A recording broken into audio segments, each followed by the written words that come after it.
Welcome back to Evo Health 360. We are on episode 8, and we're doing a deep dive into something you might not expect. Ooh, exciting. Speed training. Okay. And I know when you hear speed training, you probably think of athletes trying to get faster. But this is for everybody. Yes. This is about improving your everyday fitness and overall health. Absolutely. I think speed training gets kind of pigeonholed as just like for, track stars or athletes or whatever. But it's really about, we talk a lot on the show about functional fitness and being able to, respond to the unexpected in life and be agile and... Right. Like if you trip, you can catch yourself. Exactly. Yeah. If you, need to suddenly like swerve out of the way because a kid runs into the street or something. Yeah. Or a dog runs out. Yeah. Exactly. It's very important for that. Yeah.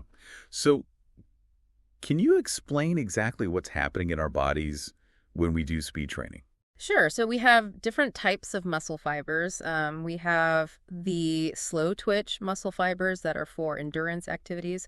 And then we have these fast twitch muscle fibers. And those are the ones that are responsible for the powerful movement. So things like jumping, sprinting, quickly changing direction, that burst of energy that we need to just quickly react. So the more we train those fast twitch muscles, the more we're able to handle those like bursts of movement in life. Exactly. And then the other thing that speed training does is it improves your neuromuscular efficiency. Ooh, that's a good one. Which is basically how well your brain and your muscles communicate. Oh, so it's making those signals faster. Exactly. So it's like fine-tuning the communication pathways. So your brain can send signals to your muscles faster and more efficiently. Wow, that's fascinating.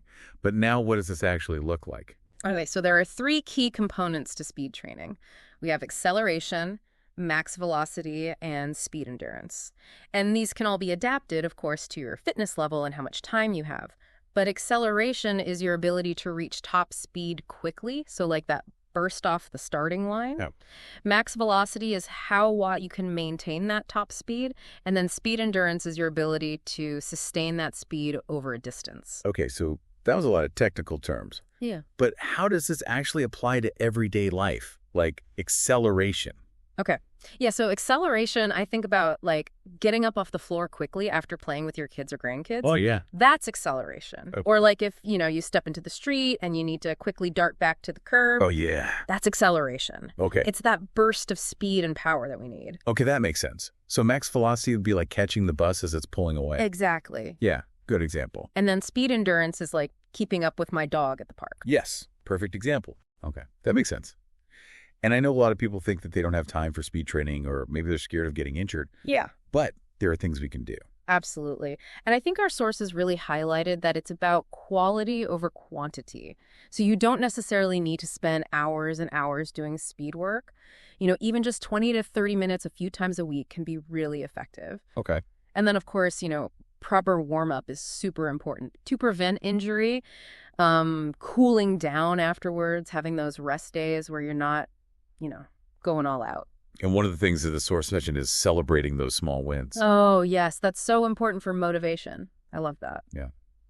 And kind of on that topic of rest. Yes. How does recovery play into all of this? So recovery is just as important as the workout itself. It's when your muscles are actually repairing and rebuilding so they get stronger and more efficient for the next time you go do speed work.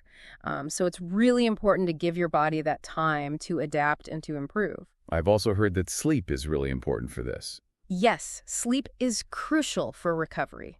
Because when we're sleeping, that's when our body releases hormones that help to repair and build muscle. So if you're skimping on sleep, you're really sabotaging your speed training efforts. Okay, that makes sense. What about things like active recovery?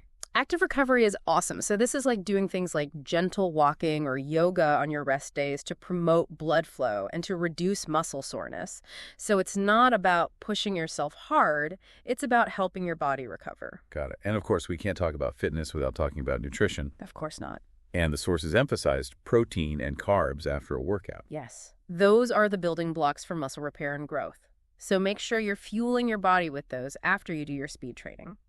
So wrapping up this deep dive, what would you say are the key takeaways for our Evo Health 360 listeners?